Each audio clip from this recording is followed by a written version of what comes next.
ഒരു ന്യായം എനിക്ക് കേൾക്കണ്ട. തന്റെ പേരിൽ നടപടിയെടുക്കാതിരിക്കാനുള്ള എന്തെങ്കിലും സമാധാനം എനിക്ക് പറയാനുണ്ടോ? ഉണ്ടെങ്കിൽ പറയണം. ഇപ്പൊ എന്റെ നേർക്കാണല്ലോ താൻ യുദ്ധം പ്രഖ്യാപിച്ചിരിക്കുന്നത്. പറയണം മിസ്റ്റർ അമർനാഥ്. എന്ത് പറഞ്ഞാലും ആ തലയിലിപ്പ് കയറില്ല. കാരണം സ്വന്തം നാവും മറ്റാരുടെയോ ബുദ്ധിയുമാണ് സാറിനെ കൊണ്ട് ഇതൊക്കെ പറയിപ്പിക്കുന്നത്. ചോദിച്ചതിനുള്ള ഉത്തരം മാത്രം മതി. അകത്തായാൽ വധശിക്ഷ വരെ ലഭിക്കാവുന്ന ഒരു നൊട്ടോറിയസ് ക്രിമിനൽ അവന്റെ മരണം വേദനിപ്പിച്ച ഏതെങ്കിലും നായ്ക്കളുടെ കുറെയാണ് സാറിനെ വിഷമിപ്പിക്കുന്നതെങ്കിൽ mister Amarnath mind your words. അല്ലെങ്കിൽ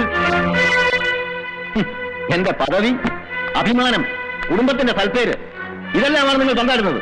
താനും വായിച്ചില്ലോ പത്രത്തിലെ വാർത്ത. എന്റെ സഹോദരി, എന്റെ ചങ്ക അവളെ കുറിച്ച് നിങ്ങൾക്ക് നോവും. കാരണം സ്നേഹത്തിന് പുതിയ വ്യാഖ്യാനങ്ങൾ കണ്ടുപിടിച്ച മഹാനാണല്ലോ നിങ്ങൾ. അല്ലായിരുന്നെങ്കിൽ നിങ്ങളെ മനസ്സാവരിച്ച അശ്വതി എന്ന പാവം പെൺകുട്ടിയുടെ മോഹങ്ങളും സ്വപ്നങ്ങളും ഇങ്ങനെ മരവിച്ച് കിടക്കില്ലായിരുന്നു. അധികാരം വെട്ടിപ്പിടിക്കാനുള്ള പടയോട്ടത്തിനിടയ്ക്ക് നിങ്ങൾ ചവിട്ടിത്താഴ്ത്തിയ ആ പാവം പെണ്ണിന്റെ കണ്ണീരിന്റെ വില നിങ്ങൾക്ക് മനസ്സിലാവില്ല. ഇനി നാളെ ഒരുപക്ഷെ നിങ്ങളുടെ പ്രവർത്തനങ്ങൾക്ക് അവളൊരു തടസ്സമായി നിന്നാൽ അതുകൊണ്ട് തന്നെ അവളുടെ കഴുത്ത് തിരിച്ച് കൊല്ലാനും നിങ്ങൾ മടിക്കില്ല.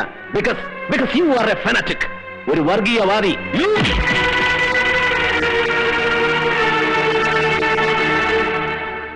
അടിച്ചാൽ തിരിച്ചടിക്കില്ല എന്ന് കരുതിയിട്ടാണെങ്കിൽ വേണ്ട. ലക്ഷക്കണക്കിന് രൂപ കൈക്കൂലി വാങ്ങി പൂമനം കടപ്പുറം ഒരു ചോരക്കളമാക്കി മാറ്റാൻ പ്രവർത്തിച്ച ഒരു തേർഡ് റേറ്റ് കൊണ്ടേടെ അടി ചുമ്മാ കൈയും കെട്ടി നിന്ന് വാങ്ങാൻ പാകത്തിന് ഒരു നട്ടലില്ലാത്ത തന്തയ്ക്ക് പിറന്നവനാണ് അമർനാഥൻ ധരിച്ചിട്ടുണ്ടെങ്കിൽ നോ, ആ ദേശദ്രോഹികളെ പുറത്തു കൊണ്ടുവിടാൻ ഉത്തരവിട്ട ഈ നാവ് പിഴുതെടുത്ത് ഉടുമുണ്ടൂരിയെറിഞ്ഞ് കയ്യാമും വെച്ച് പരസ്യമായി നടുറോട്ടിലൂടെ നടത്തിക്കൊണ്ടു പോയാൽ ഇൻസ്പെക്ടർ അമർനാഥിന്റെ ഒരു രോമം പോലും പിഴുതെറിയാൻ നിങ്ങൾക്കോ നിങ്ങളുടെ പാർട്ടിക്കോ കഴിയില്ല എന്ന് എനിക്ക് ഉറപ്പുണ്ട്. But unfortunately I have no solid evidence against you. അത് കിട്ടിക്കഴിഞ്ഞാൽ ഹോം മിനിസ്റ്റർ അബ്ദുൾ റഹീം, പിന്നെ ഞാൻ വൈകില്ല. പക്ഷെ അതിനു മുമ്പ് നിങ്ങളുടെ അധികാരം ഉപയോഗിച്ച് എന്റെ യൂണിഫോം തിരിച്ചു വാങ്ങാനുള്ള ആണും പെണ്ണും കെട്ട കളി നിങ്ങൾ കളിച്ചില്ല എങ്കിൽ അമർനാഥ് ആ പറഞ്ഞ ആണും പെണ്ണും കെട്ട കളി കളിച്ചാൽ താൻ രക്ഷപ്പെടുമെങ്കിൽ ഞാൻ കളിക്കുകയാണ്. Please tender your resignation letter. കുറ്റം മുഴുവൻ എന്റെ തലയിൽ ചുമത്തി വെച്ചിട്ട് പോകണമെങ്കിൽ പ്ലീസ് ഡു ഇറ്റ്. ഒന്ന് മനസ്സിലാക്കണം, ഇത്രയേറെ ശത്രുക്കളെ സമ്പാദിച്ചിട്ടും തന്റെ ശരീരത്തിൽ നിന്ന് യൂണിഫോം പോകാതിരുന്നത് ഞാൻ ആഭ്യന്തരമന്ത്രിയുടെ കസേരയിരുന്നുകൊണ്ടാണെന്നെങ്കിലും താനും തന്റെ അച്ഛനെ പോലെ തെരുവിൽ കിടന്ന് മരിക്കാതിരിക്കാൻ, തന്നെ വിളിച്ചു വരുത്തി കൊലയ്ക്ക് കൊടുത്തു എന്ന ശാപയിൽ തലയിൽ വീഴാതിരിക്കാൻ യെസ്, ഞാൻ ആണും പെണ്ണും കെട്ട കളി കളിച്ചു.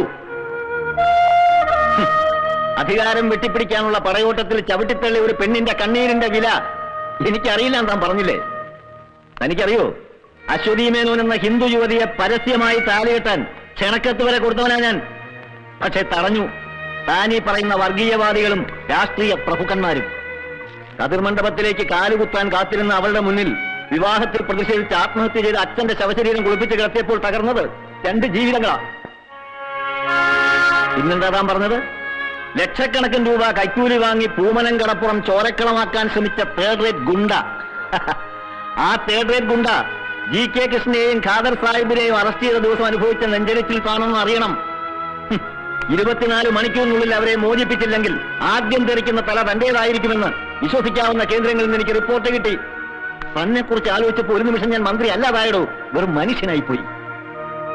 തൽക്കാലം അവരെ പുറത്തുവിടാൻ പറഞ്ഞ് തന്റെ തല സംരക്ഷിക്കാൻ ശ്രമിച്ചത് അതുകൊണ്ട് മാത്രമാണ്. പിന്നെ നടന്ന സംഭവങ്ങളുടെ പിന്നിൽ കളിച്ചത് ആരാണെന്ന് എനിക്കറിയില്ല അമർനാഥ്, എനിക്കറിയില്ല. എല്ലാം ഒന്ന് തുറന്നു പറയാൻ, തന്നെ ഒന്ന് അടുത്ത് കിട്ടാൻ ഒരുപാട് ശ്രമിച്ചതാ ഞാൻ. പക്ഷെ അപ്പോഴേക്കും താൻ ഒരുപാട് അകന്നു, ഒരുപാട്.